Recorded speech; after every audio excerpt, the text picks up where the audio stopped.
Hola a todos, soy Debbie Monblatt.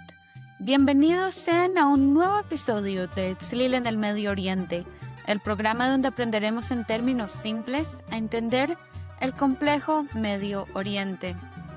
Hoy es 29 de marzo del 2026 y si miras las noticias verás que el Medio Oriente está en llamas. Pero mientras los misiles cruzan el cielo entre Israel e Irán, hay un movimiento sísmico ocurriendo en silencio justo al norte, un país miembro de la OTAN que tiene un pie en Europa y otro en Asia, y que está jugando un juego que podría cambiarlo todo. Para entender el Medio Oriente de hoy, primero debemos simplificar el tablero. Imagina que la región tiene tres bloques principales. El primero, el eje de Irán, el grupo rebelde y chiita que busca expulsar a Estados Unidos, a Israel y destruir el orden actual donde la región es dominada por potencias sunitas. A este bloque pertenecen Irán, las minorías chiitas de la región y los grupos proxies de Irán como Hezbollah y los Hutis, etc. Luego está el segundo bloque, el bloque sunita del status quo, liderado por Arabia Saudita, los Emiratos Árabes Unidos y Egipto. Estos países quieren estabilidad, negocios y por eso ya varios de ellos han hecho también las paces con Israel. Y por el otro lado tenemos al bloque islamista. Aquí es donde entra Turquía, junto a su socio financiero, Qatar. Turquía no quiere ser parte de otros grupos, quiere liderar su propio bloque basado en una mezcla de orgullo nacional y una ideología islamista. Hoy vamos a analizar por qué figuras de alto nivel están diciendo que la mayor amenaza para la paz en el futuro del Medio Oriente no viene de Teherán, sino de Ankara. Hace apenas unas semanas, en febrero de este 2026, el ex primer ministro israelí Naftali Bennett se subió a un escenario en Israel y soltó una frase que dejó a todos helados. Turquía es el nuevo Irán. ¿A qué se refiere? Bennett argumenta que mientras el mundo está distraído con las centrífugas nucleares en Irán, el presidente Erdogan ha estado construyendo algo más sofisticado y más peligroso. Según Bennett, Turquía está intentando rodear a Israel y desplazar a los árabes moderados, creando un eje sunita hostil. Incluso mencionó también una alianza que debería quitarnos el sueño: Turquía, Qatar y un Pakistán que ya tiene armas nucleares. Bennett advierte que Erdogan no es un político convencional, es un ideólogo que busca encerrar a Israel y recuperar el control que los turcos perdieron hace un siglo con la caída del Imperio Otomano. Para entender el peligro que ve Bennett, debemos entender de dónde viene Turquía. Hace 100 años, Turquía era el hombre enfermo de Europa. Tras la Primera Guerra Mundial, el inmenso imperio otomano que una vez gobernó Jerusalén, El Cairo y Bagdad fue desmantelado. En 1923, un general brillante llamado Mustafa Kemal Atatürk decidió que Turquía necesitaba un reinicio total. Atatürk creó la República de Turquía bajo la premisa radical occidentalización total. Atatürk no quería reformar Turquía, quería formatearla. Su visión era basada en lo que llamó las 6 flechas, pero la más afilada de todas estas flechas era el laicismo. En 1924 hizo algo que resonó en todo el mundo musulmán. Abolió el califato. Durante siglos, el líder del Imperio Otomano era también el líder espiritual de todos los musulmanes, el califa, paralelo a lo que vendría siendo el papa para los católicos.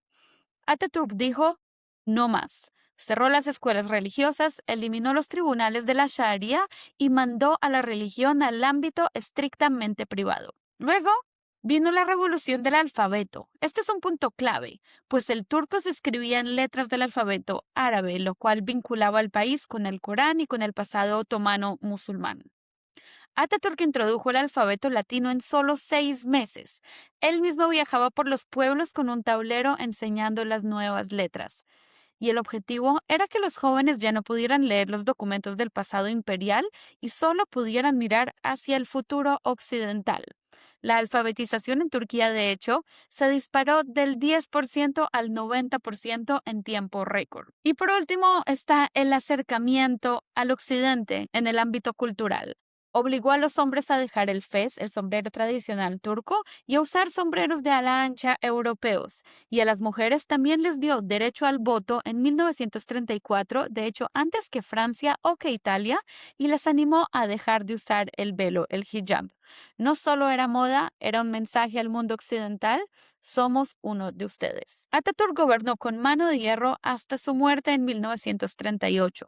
Murió dejando un país que ya no se reconocía a sí mismo. Sus generales y su sucesor, Ismet Inonu, mantuvieron viva la llama del camelismo, el nombre que se le dio a la ideología de Mustafa Kemal Atatürk. Aunque Atatürk murió antes de que existiera la OTAN, que se fundó en 1949, fue su obsesión por Occidente la que pavimentó el camino. Tras la Segunda Guerra Mundial, con la Unión Soviética de Stalin amenazando sus fronteras, los herederos de Atatürk tomaron la decisión final. En 1952, Turquía se unió a la Alianza Atlántica, no solo por miedo a los rusos, sino para sellar el pacto que Atatürk siempre soñó. Turquía ya no era parte del caos de Medio Oriente, sino era el ala oriental de Europa. Durante décadas, ese fue el trato. Turquía ponía a los soldados y Occidente ponía el reconocimiento. Pero como vemos ahora, ese matrimonio empezó a agitarse cuando el Islam volvió a tocar la puerta política en Ankara. Ahora imaginen que estamos en la década de los 50. Mientras la élite laica en Turquía brindaba en los salones de Ankara siguiendo el manual de Atatürk, en un barrio obrero nacía en 1954 el hombre que vendría a reclamar el país, Recep Tayyip Erdoğan.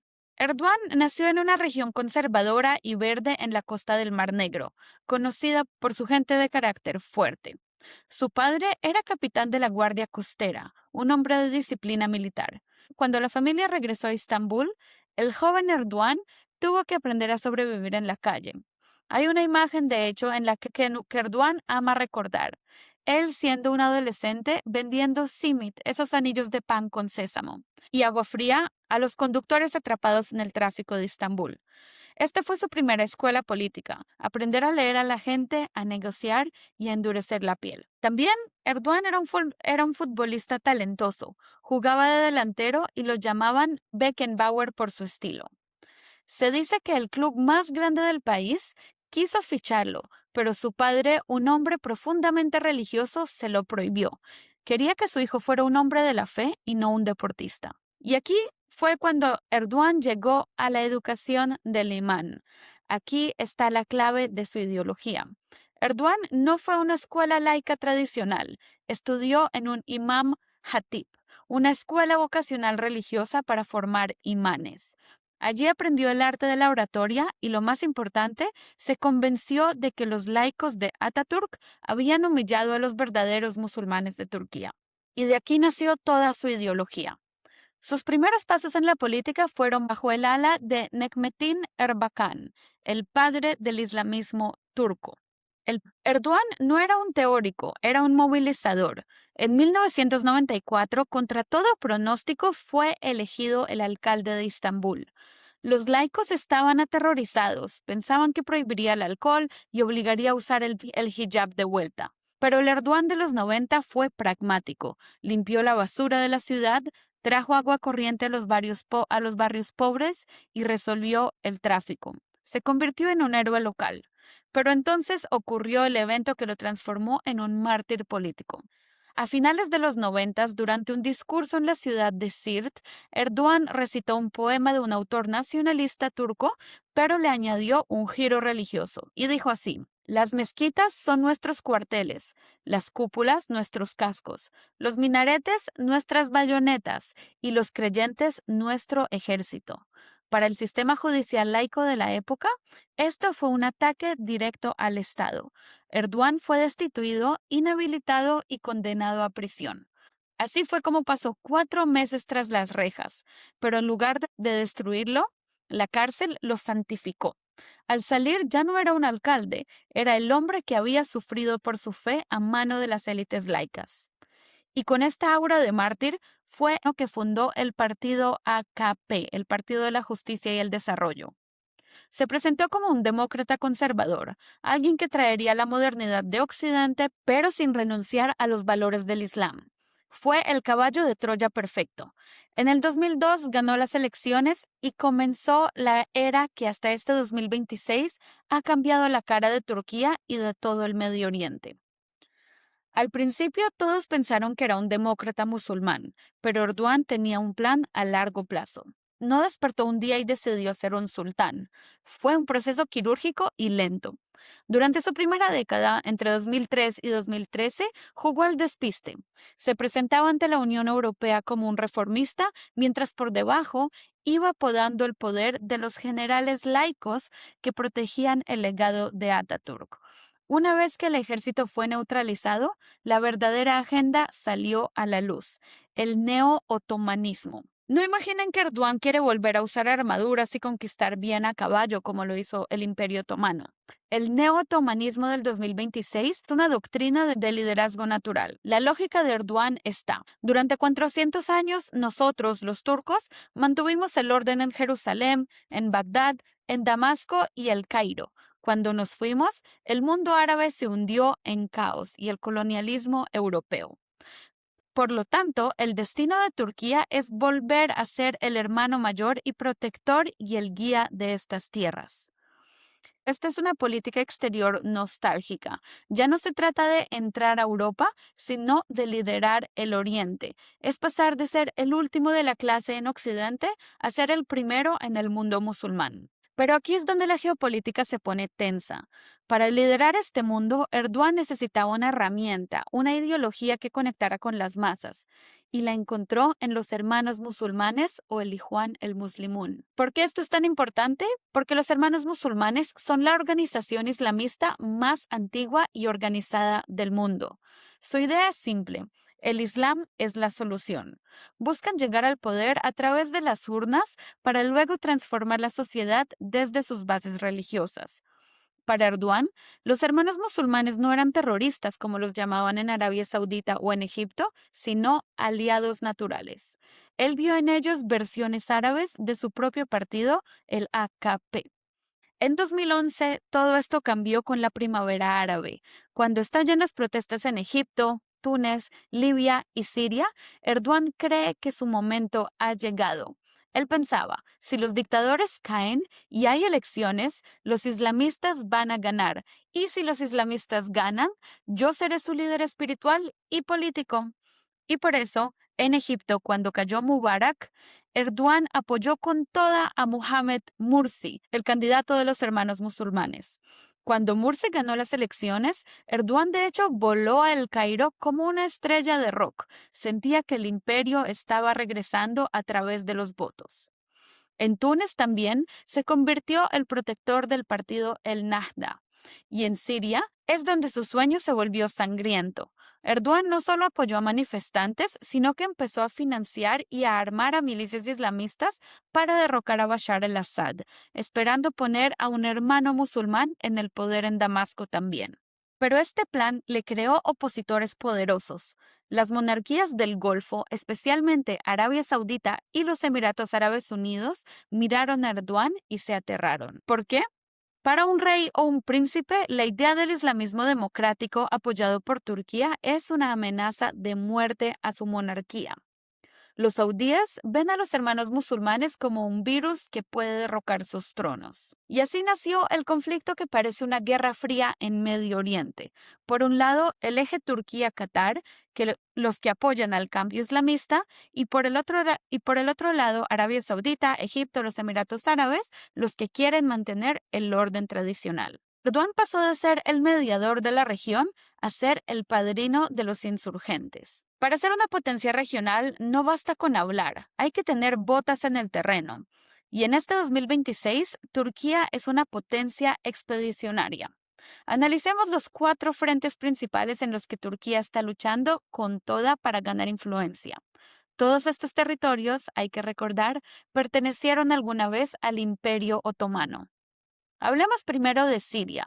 Si miras un mapa oficial, hoy en marzo del 2026, vas a ver una línea que separa a Turquía de Siria.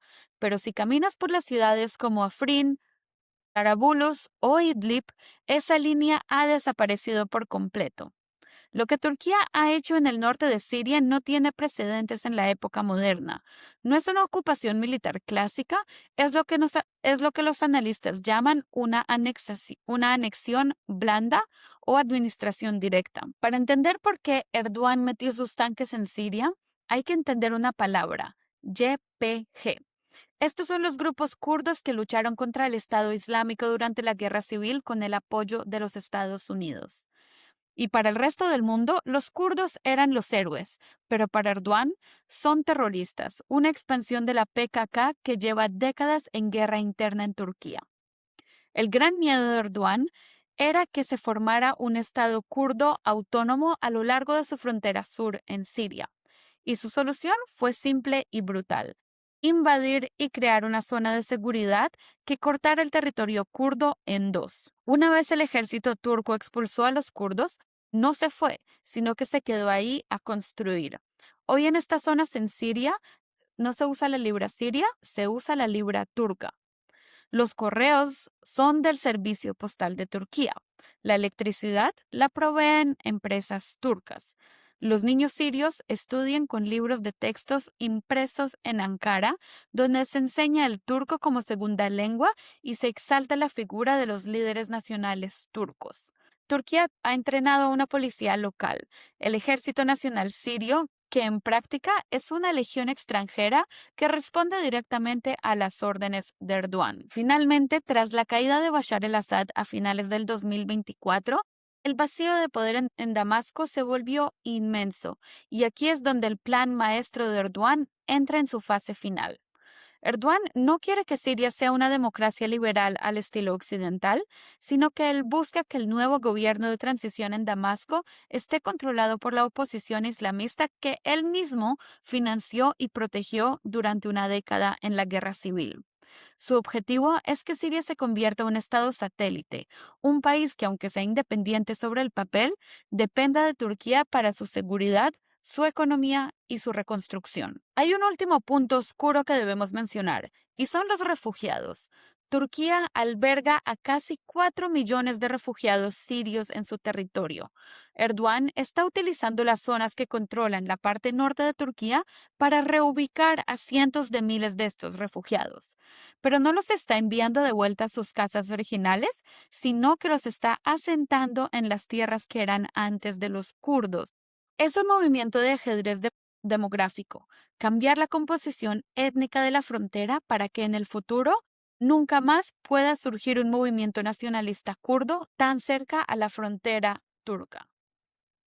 También está Libia, y este fue el escenario donde Turquía demostró que puede cambiar el destino de una nación entera desde el aire. En 2019, el gobierno de Trípoli, reconocido por las Naciones Unidas, pero asediado por las tropas del general Khalifa Haftar, estaba a punto de colapsar. Haftar, apoyado por Rusia, Egipto y los Emiratos Árabes Unidos, tenía a la capital contra las cuerdas. Pero fue entonces cuando Erdogan envió sus famosos drones Bayraktar TB2. En una campaña relámpago, la tecnología turca humilló los sistemas de defensa rusos y detuvo en seco la invasión. Turquía no solo salvó a un aliado, sino que se convirtió el dueño de las llaves de Trípoli, extendiendo su misión militar en este 2026 hasta al menos 2028 para asegurar que su influencia en el norte de África sea irreversible. Pero como bien sabemos, en geopolítica nada es gratis. A cambio del rescate militar, Erdogan exigió un pago que ha redibujado los mapas de energía en el mundo: el Memorándum de Entendimiento Marítimo. Con solo una firma, Turquía y Libia trazaron una línea en el mapa que conecta sus costas, reclamando una zona económica exclusiva que corta el Mediterráneo por la mitad. El objetivo real fue bloquear el ambicioso proyecto EastMed, el mega gasoducto que pretendía llevar gas desde Israel, Chipre y hasta Grecia y el resto de Europa. Al plantar su bandera en el medio de esa ruta, Erdogan ha pasado de ser un actor secundario a ser el portero del gas del Mediterráneo. Con barcos de guerra turcos escoltando buques de exploración en aguas disputadas, Turquía le ha enviado un mensaje claro a Israel, Grecia y la Unión Europea. Si quieren llevar energía a Europa, tendrán que sentarse a negociar conmigo. Turquía también tiene una gran influencia en Somalia, y este es el frente que pocos miran. Turquía tiene en Mogadishu su mayor base militar en el extranjero. Entrena al ejército somalí y en este 2026 ha comenzado también a perforar en busca de petróleo en las aguas somalíes. Para Erdogan, Somalia es su puerta de entrada para dominar el Océano Índico. Y otro frente que tenemos que mirar es el de Nagorno-Karabaj, los territorios disputados entre Armenia y Azerbaiyán, pues Turquía fue el cerebro detrás de la victoria de Azerbaiyán contra Armenia. Al apoyar a sus hermanos turcos con tecnología militar, Erdogan demostró que puede ganar guerras por control remoto, expandiendo su influencia hasta las fronteras de Rusia. Ahora quiero que pasemos a hablar de la ruptura con Israel. Antes de Erdogan, Turquía e Israel eran como mejores amigos secretos. Sus generales tomaban café juntos y compartían inteligencia contra los países árabes. En los años 90, Turquía e Israel no solo eran amigos, eran una pareja de poder en el Medio Oriente. Fue la década de la era dorada de las relaciones. Mientras el resto del mundo islámico miraba a Israel con recelo, los aviones de combate turcos volaban sobre Tel Aviv en entrenamientos conjuntos y los tanques turcos eran modernizados en fábricas israelíes. No era solo tecnología militar, era una simbiosis total. En 1996, los dos países firmaron un tratado de libre comercio que convirtió a Turquía en la despensa de Israel. El acero turco construyó los rascacielos de Tel Aviv y el cemento turco levantó sus infraestructuras. Israel, a cambio, le daba a Turquía la tecnología que Occidente a veces le negaba. Pero entonces llegó el año 2009 y el famoso incidente de One Minute en Davos. Frente a las cámaras del mundo, Erdogan, visiblemente furioso, interrumpió al entonces presidente israelí Shimon Peres gritándole: "Usted sabe muy bien cómo matar", antes de abandonar el escenario. Ese fue el primer incidente, pero luego vino el Mavi Mármara en 2010, aquel asalto israelí a una flotilla turca que intentaba llegar ilegalmente a las costas de Gaza. La relación entró en coma profundo. Y aunque hubo intentos de reconciliación, como la histórica visita del presidente Herzog a Ankara en 2022, el ataque de Hamás del 7 de octubre y la posterior guerra en Gaza fueron el clavo final que rompió las relaciones por completo. Erdogan ya no solo usó palabras. En mayo del 2024 hizo algo que ningún otro aliado de la OTAN había hecho antes jamás. Suspendió el 100% del comercio con Israel. De la noche a la mañana, un flujo de $7.000 millones se detuvo en seco. En este marzo de 2026, la situación ha pasado de ser una crisis diplomática a una guerra económica total. Turquía ha perfeccionado su embargo, bloqueando incluso las exportaciones indirectas que pasaban por Grecia o por Bulgaria. Erdogan ha ordenado a sus puertos que exijan declaraciones juradas de que ningún tornillo turco terminará en suelo israelí.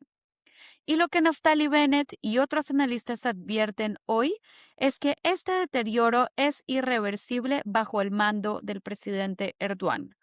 Turquía ha pasado de ser el socio que ayudaba a Israel a vigilar sus fronteras a ser el país que intenta asfixiar su economía y liderar el boicot global. En la actual postguerra de Gaza, Erdogan está luchando por un asiento en la mesa. Quiere que Turquía sea el garante de seguridad en la franja. Imaginen lo que esto significa para Israel: tener tropas turcas que apoyan al grupo terrorista Hamas vigilando la seguridad en su frontera sur. Es la peor pesadilla de seguridad para Jerusalén. Y ahora hay que hablar de algo muy importante acá, y es que Turquía es miembro de la OTAN, y esto complica todo muchísimo. Para quienes no lo sepan, la OTAN es como un club de defensa mutua. Si atacas a un miembro, todos los demás tienen que salir a defenderlo. Turquía entró en este club en 1952, en plena Guerra Fría.